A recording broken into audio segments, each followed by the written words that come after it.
안녕하세요. 오늘은 보건소에 산후도우미 신청하러 가야 되거든요. 너무 미뤄둬가지고 천근만근히 몸을 이끌고 보건소에 가야 됩니다.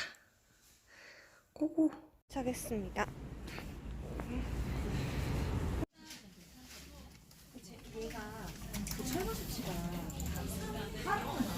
어머니 이거 신청하고 통지서 나오는데 시간 조금 걸리거든요. 네네. 그래서 뒤에 앉으셔서 조금만. 이거는 저희가 네, 아빠입니다. 선물입니다. 안녕하세요. 예비쌍둥이만 봄풀입니다. 제가 방금 드디어 보건소에 다녀왔어요. 임신하고 처음 보건소에 갔다 온 건데 지금 현재 33주가 넘었거든요. 그래서 오늘은 보건소에서 꼭 챙겨야 되는 혜택 한번 알아보도록 하겠습니다. 원래 임신하면 철분제 보건소에서 꼭 주잖아요. 근데 저는 이미 시기가 만삭이라서 오늘 이렇게 선물을 받아왔거든요.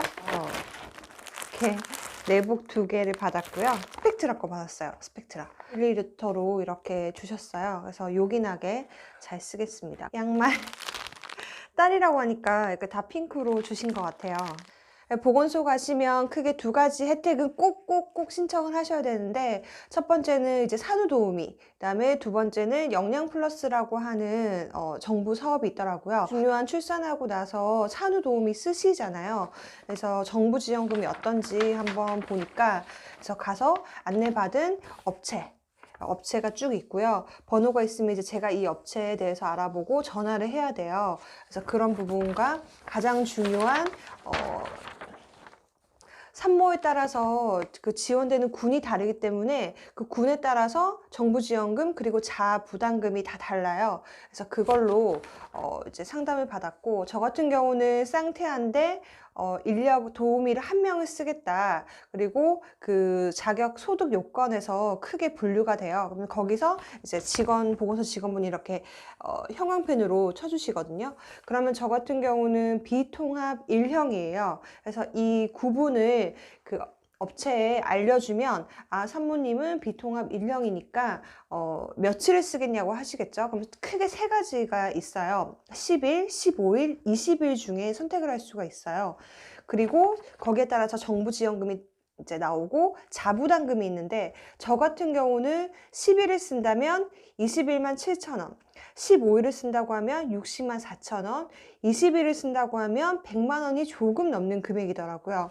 그래서 일단은 며칠을 쓸지는 아직은 잘 모르겠고, 이 수많은 업체 중에서 선택을 해야 되기 때문에 제가 좀 더 알아봐야 될 것 같아요. 네, 출산 후 60일 전까지 이 산후도우미 서비스는 다 이용을 해야 되거든요. 그래서 그래야 정부 지원금을 받을 수가 있고, 이제 일주를 쓰는 단위가 5일이에요. 5일 동안 도우미분이 오시는 건데, 이제 도우미분이 오시면 인력이 한 도우미당 하루에 9시간을 근무하시는 거더라고요. 그래서 9시간 근무를 하시고, 신생아를 위한 서비스가 될 수도 있고, 표준 서비스 외에, 나는 우리 애기들 돌보는 거 외에 우리 집에 있는 뭐 빨래라든지 집안일 부가적인 서비스가 되는 곳이 있잖아요. 이제 그런 거는 업체 전화해서 문의를 하면 이제 거기에 따른 또 금액을 안내를 해주신다고 하시더라고요. 그 다음에 2번째 혜택은 영양 플러스라고 하는 이제 국가 영양 관련 지원 사업이에요. 여기 보면 식품 패키지별 구성이 나와 있는데, 저희는 식품 패키지 4번 요걸로 이게 7만 원 상당 가격의 식자재거든요. 근데 이거를 6개월 동안 10%만 내면 먹을 수 있는 거예요. 그래서 보고 쌀, 감자, 달걀, 우유, 검정콩, 김, 미역, 당근, 이거는 되게 그냥 먹는 필수 식자재이기 때문에 바로 신청을 했거든요. 이제 신청해서 배달해서 먹는 방법, 그런 거를 30분 정도만 보건소에서 교육을 한다고 해서 다음 주에 가서 듣기만 하면 이거를 바로 정상적으로 먹을 수가 있어요. 저는 일단 쌍둥이라서 종합병원에서 출산을 하기로 했거든요. 그렇기 때문에 일반 여성병원에서 출산하는 분들이랑은 준비물이 조금 더 다를 수가 있어요. 그래서 종합병원에서, 대학병원에서 출산하시는 분들은 출산 가방 어떻게 싸는지 한번 보면 될 것 같습니다. 일단 대략적으로 이렇게 챙겼고요. 알아보니까 정말 뭐 이제 물건을 하나하나 챙기기 시작하면 끝이 없다고 하시더라고요. 그래서 딱 필요한 것만 최소로 챙긴 거거든요. 그래서 세면도구고, 발이 굉장히 많이 붓기 때문에 양말, 그리고 손수건을 좀 많이 들고 가면 좋다고 해요. 그래서 아기 가제 손수건, 그리고 그 밑에는 인부용 속옷, 그리고 수유나시, 저는 수유나시가 더 편하다고 해서 2장 챙겼고요. 그다음에 병실 그 입원복 입으면 그 밑으로 바람이 너무 많이 들어온다고 해서 그 인부용 레깅스로 챙겼어요.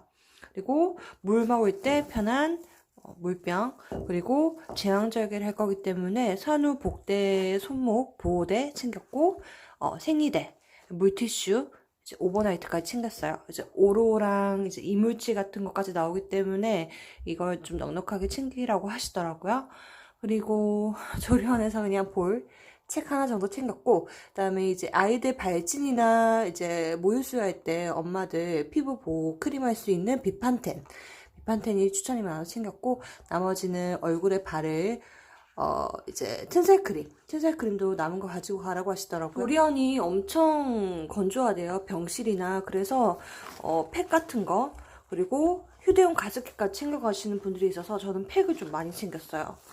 그리고 마스크, 병원에서는 뭐 아이들 접촉할 때 마스크를 많이 쓴다고 해서 마스크를 챙겼고, 종합 철분제랑 비타민 들어있는 영양제 꼭 챙겨 먹어야 되거든요. 엄마가 필요한 거는 이 정도만 챙기면 돼요. 저는 아예 슬리퍼를 신고 갈 거거든요. 슬리퍼가 나중에 병실에서나 뭐 진료받고 왔다 갔다 할 때는 편하다고 해서 그 정도로 챙겼고, 이제 이거는 나중에 이제 애기들 물건이에요. 애기들 나중에 퇴원할 때 조리원에서 이제 애기들 퇴원할 때 입힐 속사계, 겉사계, 뭐 모자 이렇게 보내달라고 하시거든요. 그래서 저는 베네저골이나 올 때 쓸 모자, 그다음에 겉사기까지 이렇게 챙겼어요.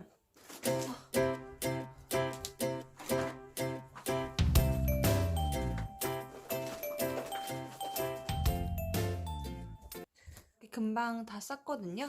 아까 말한 물건들이랑 병원에서 입을 겉옷까지 챙겼고, 그다음에 이 캐리어 말고 여자분들은 꼭 핸드백 같은 거 필요하시잖아요. 이렇게 편하고 작은 가방에 파우치나 핸드폰 충전기, 딱 산모 수첩 그런 거를 넣어 가려고 하거든요.